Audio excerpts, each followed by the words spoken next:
अस्सलामु अलैकुम रहमतुल्लाहि व बरकातुहू। विजन ऑफ इस्लाम में आप सबको खुश आमदीद।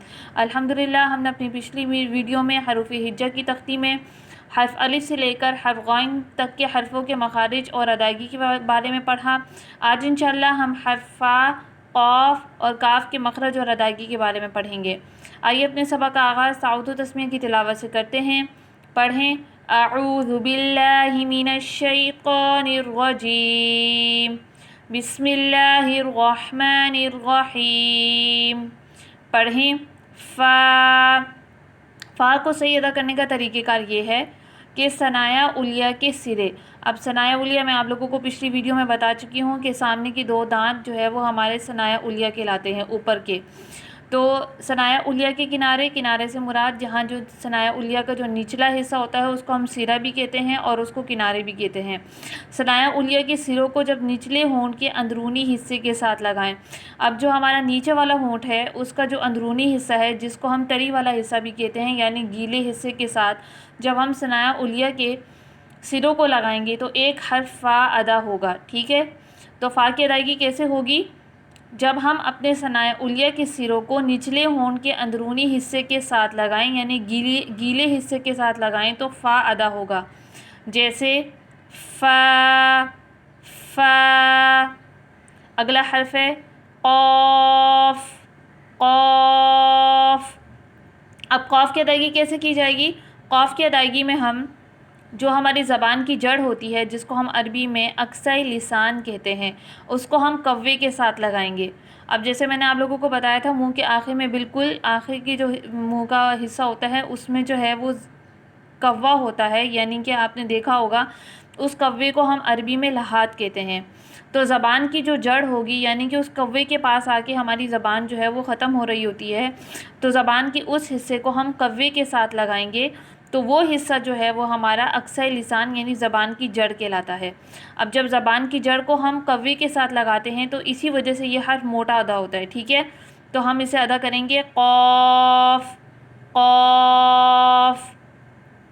अगला हर्फ है काफ काफ। अब काफ की अदायगी का तरीक़ेकार क्या है?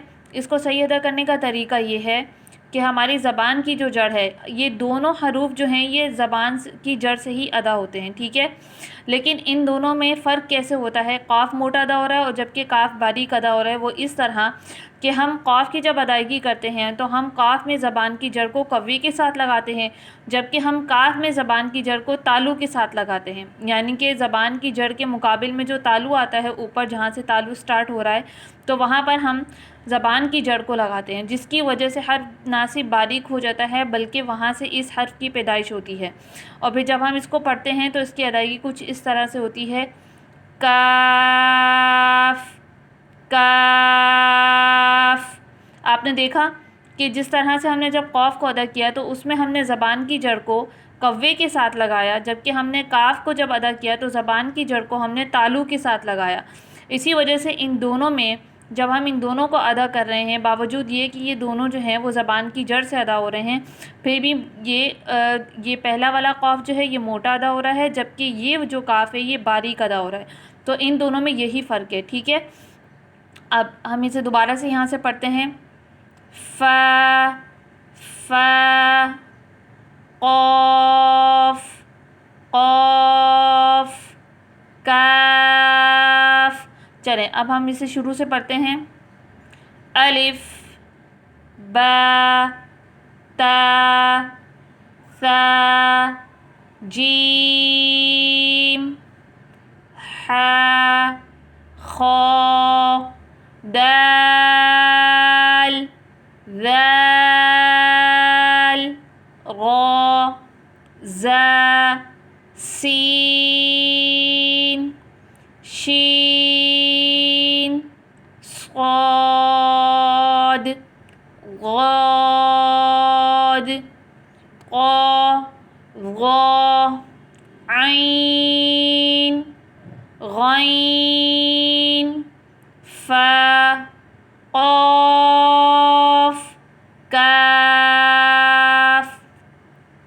अगर اگر آپ کو آج کی ویڈیو پسند آئی ہو تو اس کو لائک کریں، سبسکرائب کریں اور بیل آئیکن پہ بھی ضرور پریس کریں تاکہ آپ کو میری ہر نئی ویڈیو کا نوٹیفیکیشن بر وقت مل سکے۔